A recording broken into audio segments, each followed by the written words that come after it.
Speaker, sir, I'd like to congratulate you for your successful election. For the second time that you have been elected, I'd like to congratulate you on behalf of the entire opposition, on behalf of the India Alliance. Speaker, sir, this House represents the voice of India's people. And you, Speaker, sir, are the final arbiter of that voice. Of course, the government has political power, but the opposition also represents the voice of India's people. And this time, the opposition represents significantly more voice of the Indian people than it did last time. नमस्कार। उम्मीद है आप लोग स्वस्थ और आनंद होंगे। समय की बलिहारी है, इसमें कोई शक नहीं। कुछ दिन पहले जिस राहुल को याद करने के लिए अपने प्रधान सेवक दिमाग पर जोर डाल रहे थे, राहुल ने सर जो ये अमीरी गरीबी की बात की। कौन राहुल? हमारे वाले राहुल। तो वो आपके वाले नहीं है। आज उसी राहुल गांधी को लेकर के वो जगह जगह घूम रहे थे, बिरला जी के पास लेकर के गए, खुद भी हाथ मिलाया, सारी बातें की। क्योंकि जिस राहुल को तब याद नहीं कर पा रहे थे, आज वही राहुल नेता प्रतिपक्ष के तौर पर उनके सामने खड़े थे। और दोनों ने शुरुआत में ही जो लोकसभा का जो सत्र है जो चल रहा है और आगे ये जो पूरी 18वीं लोकसभा के जो पूरे 5 साल होंगे, उसमें भी बहुत से दृश्य देखने को मिलेंगे। देखते जाइए। मोदी जी अगर अपनी हरकतों से बाज नहीं आए तो इसमें कोई शक नहीं कि लोकसभा का हर सत्र जो है वो ऐसे ही दृश्य देखने को मिलेंगे। बहरहाल राहुल गांधी ने भी कुछ खास नहीं कहा, उन्होंने पूरी गरिमा का परिचय दिया। लेकिन एक काम उन्होंने कह दिया, राहुल गांधी ने भी कह दिया और अखिलेश यादव ने भी कह दिया। जब ओम बिरला निर्वाचित हो गए, अध्यक्ष स्पीकर बन गए वो, उसके बाद राहुल गांधी ने भी अपने भाषण में कहा कि उन्होंने याद दिलाया ओम बिरला को कि उन्होंने कहा कि हम उम्मीद करते हैं कि आप हमसे अच्छे विपक्ष की भूमिका का निर्वहन हम करेंगे, लेकिन आप भी अपनी भूमिका का निर्वहन जो है कायदे से करिए, अपनी नज़र सब तरफ रखिए, हमारी तरफ मत रखिए, सत्ता पक्ष की ओर भी रखिए। और उन्होंने उनको याद भी दिलाया कि पिछली बार उन्होंने क्या क्या किया था और उम्मीद की कि इस बार वो ऐसा नहीं करेंगे। और यही सब सारी चीज़ें और अधिक आक्रामक तरीके से अखिलेश यादव ने भी क्या नाम है ओम बिरला को याद दिलाई कि पिछली बार जो हरकतें उन्होंने की थी इस बार न करें तो वो सदन के हित में, उनके हित में भी और विपक्ष के तीनों के हित में होगा। बहरहाल इस समय जब वो अखिलेश यादव और राहुल गांधी ये सब कह रहे थे तो ओम बिरला और क्या नरेंद्र मोदी जो थे दोनों खिसियानी हंसी हंसते दिखाई दे रहे थे। खैर ये तो होना ही था, समय का चक्र अजीब होता है, वो सबको सारे दिन दिखा देता है। तो आज वो दृश्य अपने नरेंद्र मोदी साहब ने देख लिया कि जिस राहुल को वो पहचान नहीं पा रहे थे, आज उसी राहुल से उनको जानबूझ करके मजबूरी में ही सही हाथ मिलाना पड़ा। और आने वाले अगले 5 सालों में मजबूरी में वो क्या क्या करेंगे ये भी देखने लायक होगा। और जैसी बातें उठ के सामने आ रही, कुछ चुनाव आयोग का खेल और कुछ और जो अफसर है उनके चलते सीटें उनको मिल गई 240 भी, वरना 240 सीटें भी नहीं मिलने की बात लोगों ने आज लोकसभा में ही कही। खैर अब आइए चीज़ों को थोड़ा सा दूसरे नज़रिए से देखें कि आज की लोकसभा ने क्या भविष्य की क्या मतलब सूचना दे दी कि भविष्य कैसा होने जा रहा है। पिछले 2 बार के कार्यकाल का अगर को ध्यान दें तो नरेंद्र मोदी ने पूरी तरीके से तानाशाही से और निरंकुशता से शासन किया। वैसे भी ये अब चूंकि क्या होगी, एक कहावत है कि बंद मुट्ठी लाख की और खुली मुट्ठी खाक की। तो वो खुली मुट्ठी खाक की दिखा दी गई नरेंद्र मोदी और के कार्यकाल में। राष्ट्रीय स्वयंसेवक संघ भारतीय जनता पार्टी बहुत अच्छे संगठन है, भारतीय जनता पार्टी बहुत लोगों को भला चाहती है, राष्ट्रीय स्वयंसेवक संघ भी देश हित में एकदम माना जा रहा है। ये सब सारी की सारी क्या नाम है कपोल कल्पनाएं और गर्भ जो थे पिछले 100 सालों से फैलाए जा रहे थे। राष्ट्रीय स्वयंसेवक संघ का बड़प्पन और भारतीय जनता पार्टी का राजनीति में विशिष्टता लाने की सब सारी बातें बहुत लंबे समय से होती रहती थी। हम लोग तो खैर बुजुर्ग हो गए, हम लोग सुनते ही थे। लेकिन पहली बार जब मौका मिला, पहला ही मौका इसको कहेंगे क्योंकि अटल बिहारी वाजपेयी तो सरकार जो थी वो तो एक तरीके से कई दलों की मिली जुली सरकार थी पहला, और फिर नरेंद्र मोदी भी फिर उसी गति को पहुंच गया 10 साल बाद अपनी करनी से। लेकिन जो पहला मौका मिला जिसमें भारतीय जनता पार्टी की पूर्ण बहुमत वाली सरकार जब नरेंद्र मोदी ने बनाई, तो उन्होंने कोई भी ऐसी हरकत नहीं मतलब नहीं न की जो कि मतलब उनको मतलब उन्होंने दिखा दिया कि वो किस कैलिबर के हैं। शासन में उनका बिल्कुल लेना देना नहीं था।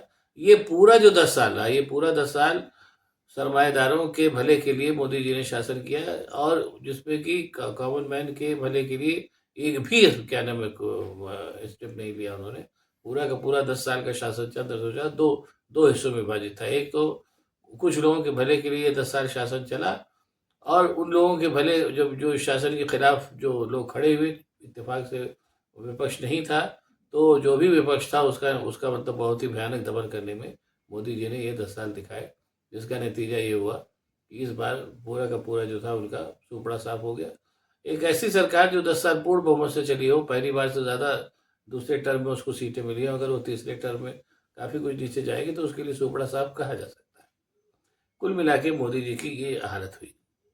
और अभी भी जो दृश्य दिखाई दे रहा है, आते ही आते जब से मोदी जी आए हैं तब से रेलवे की तमाम दुर्घटनाएं हुई हैं, और आपके नीट पेपर जो है वो हो गया है, और भी तमाम पेपर जो है यूजीसी का भी वो पेपर कैंसिल करने की नौबत है, या शायद कैंसिल कर दिया गया है।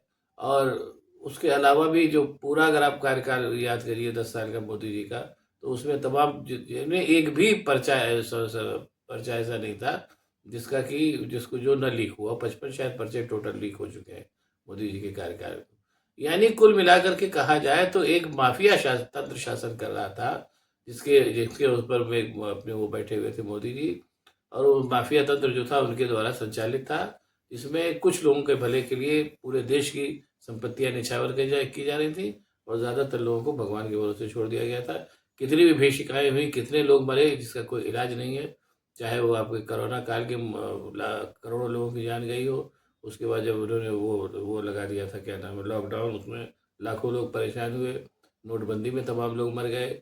ये सब सारे के सारे या जो भी है, और उसके अलावा भी जो जो मतलब जिसको कहना चाहिए, जैसे ये परीक्षा की जो क्या नाम है जो पेपर लीक हो रहे हैं, उसका भी अगर आप देखें क्या नाम है उससे हुआ नुकसान, तो एक पूरी की पूरी पीढ़ी तबाह कर दी आपने क्या नाम है नरेंद्र मोदी ने अपने माफिया तंत्र को चलाने के लिए।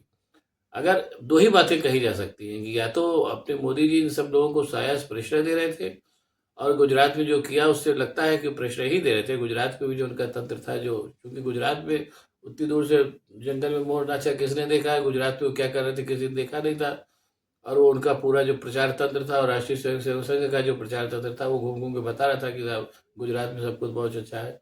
लेकिन एक तरीके से अच्छा ही हुआ कि मोदी और का शासन 10 साल का शासन देश ने देख लिया।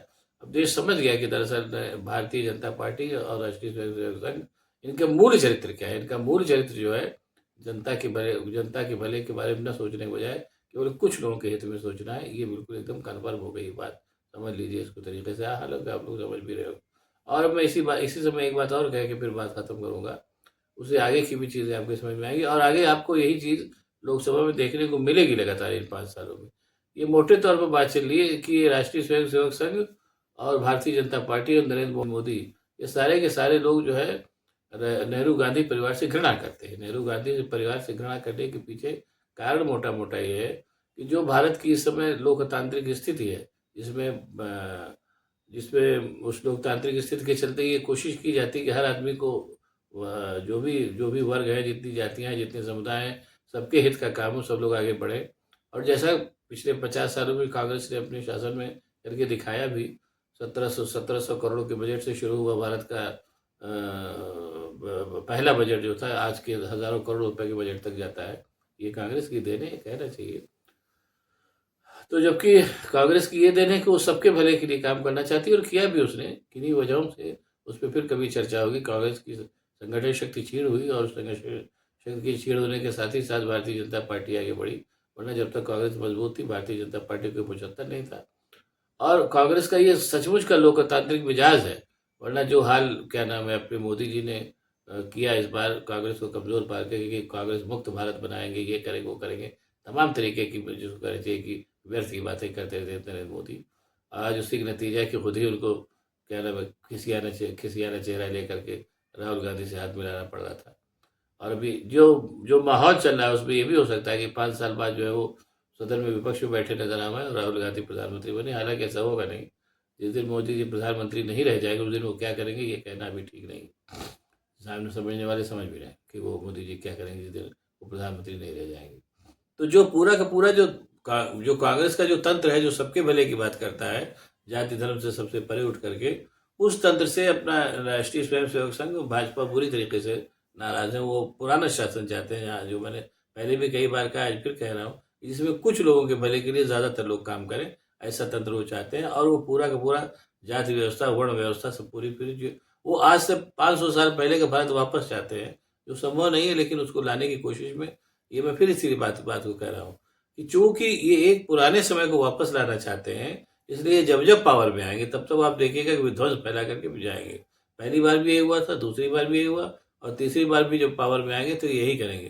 क्योंकि ये जो जो समय गुजर चुका है उसको वापस लाना चाहते हैं, और वापस लाने के क्रम में इनके पास अपनी कोई ये भी नहीं है, क्या नाम है, कोई इनके पास अपना ब्लूप्रिंट भी नहीं कि काम कैसे करेंगे। इसीलिए वो जब भी आएंगे, या मैं फिर कह रहा हूँ कि चीज़ों को नष्ट करके ही जाएंगे। ये बात आप कन्फर्म जान लीजिए। और उसका नतीजा ये हुआ कि आप इस बार भी जो है नरेंद्र मोदी जब से आए 10 साल से विध्वंस ही कर रहे हैं और कुछ खास कर नहीं पाए। बहरहाल अब असली मजा अब आज जो खुद ही वो राहुल गांधी से जा करके उनका हाथ मिला रहे थे उनसे, इससे कन्फर्म हो गया कि 5 साल तक एजेंडा राहुल गांधी ही सेट करेंगे और उसका जवाब नरेंद्र मोदी देंगे। 5 साल इस तरीके से कटेंगे। इतना कहने में कोई संकोच है मुझे नहीं कि जैसा क्या नाम है भयानक विध्वंस नरेंद्र मोदी ने पिछले 10 सालों में किया, वे बहुत भारतीय लोकतंत्र की जय हो कि उसने इस समय फिर ऐसी स्थिति बना दी है कि वैसा विध्वंस नरेंद्र मोदी इन 5 सालों में नहीं कर पाएंगे। हाँ, थोड़ा बहुत तो करेंगे, क्योंकि वो विध्वंस करने के लिए ही आए हैं। जो उनकी सोच है, जो उनकी अयोग्यता है, जो उनकी इनकॉम्पिटेंस है, वैसा आदमी और ऐसा संगठन विध्वंस ही कर सकता है जो नरेंद्र मोदी ने 10 साल किया, और अभी 5 साल और आगे करेंगे। लेकिन हाँ, इस बार विध्वंस की मात्रा बहुत कम हो जाएगी, ये कहने में कोई शक नहीं है। अब देखिए, अगर आपको ये मेरा वीडियो पसंद आया तो इसको लाइक करिए, शेयर करिए, साथ ही साथ मेरे चैनल को सब्सक्राइब करिए, ताकि मैं और भी ऐसी बातें आपको एनालिसिस और करता रह सकूँ। बहुत बहुत धन्यवाद। नमस्कार।